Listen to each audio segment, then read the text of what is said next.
Today's title is Embrace Your Abstinence. This is really a video of encouragement through the abstaining journey.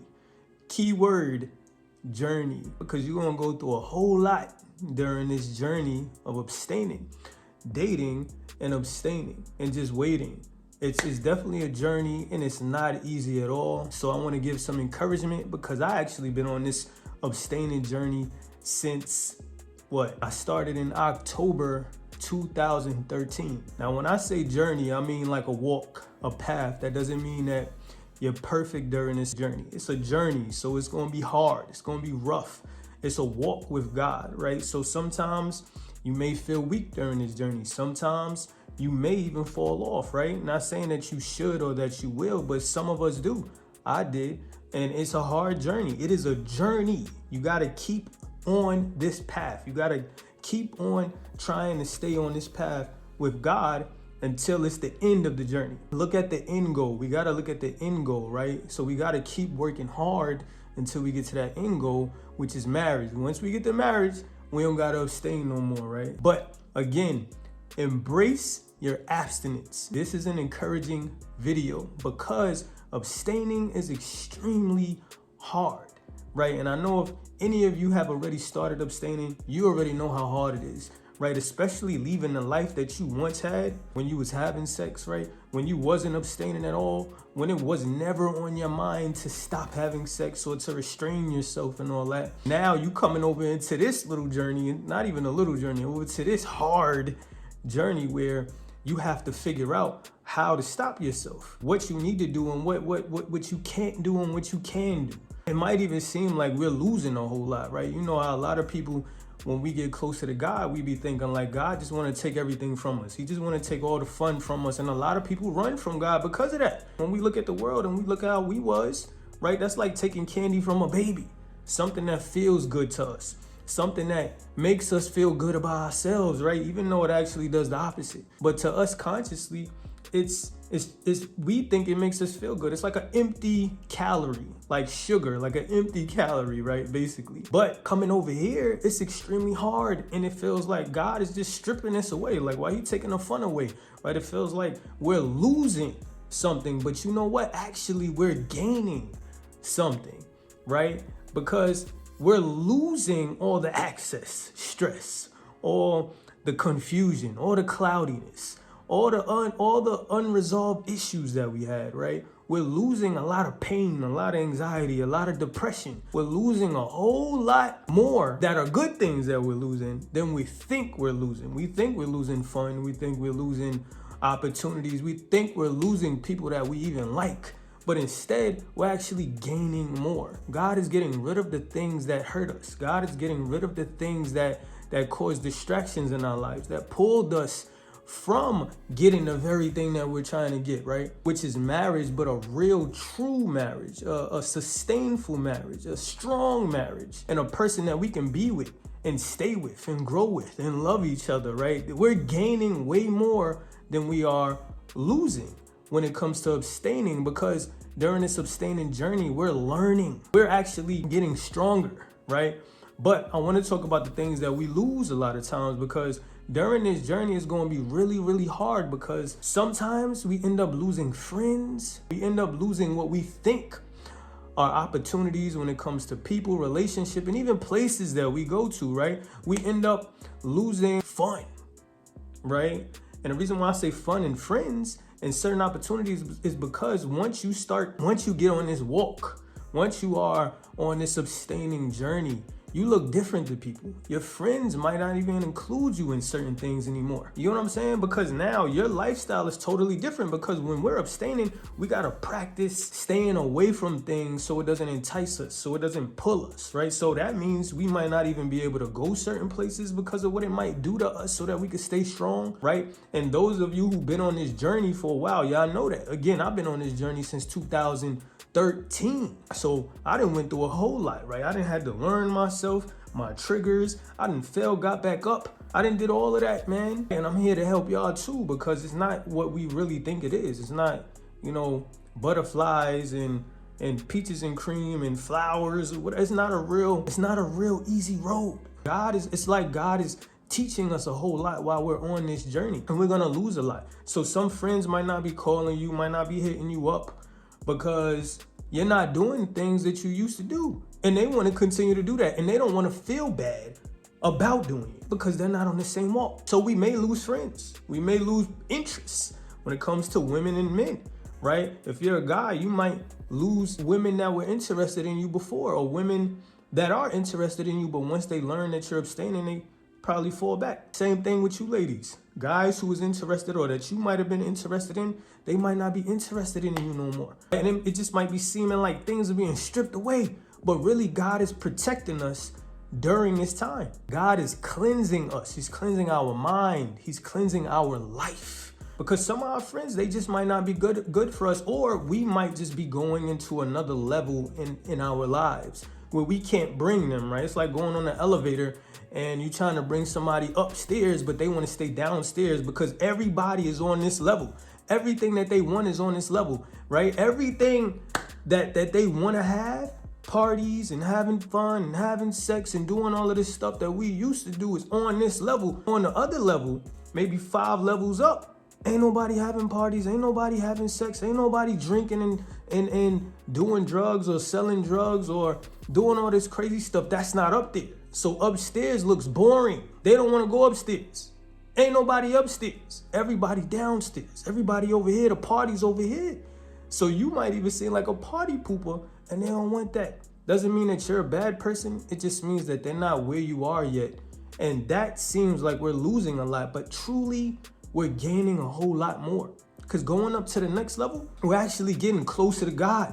Think about it. We're getting closer to God during this time of our abstaining journey. We're gaining self-control, one of the fruits of the Spirit, one of the fruit of the Spirit. We're gaining self-control. We're also gaining discernment, because the people that are being removed and the things that are being removed and the strength that we're gaining, what we're learning about ourselves, our triggers, our weaknesses that we're learning, that's discernment. The people that God are removing, the people that we used to have sex with or get into relationships with, those people we could see clearer now, right? Because now you can see if somebody wants to be with you for you rather than wanting to be with you because of your body or because of what you can do for them or because of sex. When you remove sex, what's left? Friendship, love. Friendship and love is left. So when you remove sex, now intentionality comes in. People have to work because friendship is work. People have to communicate. People have to learn each other. People have to learn to give. All of this has to happen once you remove sex, and love is now a priority. Now you get to see if someone truly wants to love you, right? Now you get to actually get closer to God. You get to learn who you are. You get to learn who He is. You get to learn so many things. When you abstain, that's removing something that you didn't need in your life, that causes confusion, that keeps you from getting certain things. Abstaining is basically helps us get closer to God and helps us to walk closer to God. The Bible tells us to sacrifice our bodies. So when we stop having sex before marriage, we're sacrificing our body. We're sacrificing what we want. We're sacrificing our flesh to try to stay close and try to stay focused and try to listen to God. We're fighting our flesh. We're removing what the devil is using to pull on us, right? To keep us further from God. That is what's happening during this time when we're abstaining. We're learning more about God's truth when we're abstaining, right? Where everything seems clearer because, again, I know if you know, look back in your past. When you have sex, it's almost like everything is clouded now. You think they like you, but you don't know. You think they want to be around you, but you don't know. You think. You hear what they're saying, but you don't know. When you abstain and you remove, guess what happens? You start to know. You get to see their spirit. You get to see their character. You get to see what they want and what they don't want. You can see more clearer now. God is opening your eyes during this abstaining journey. And you know another thing that's happening? You're actually learning to be a more faithful person, a more understanding person, a more loving person, a more selfless person, a more faithful person.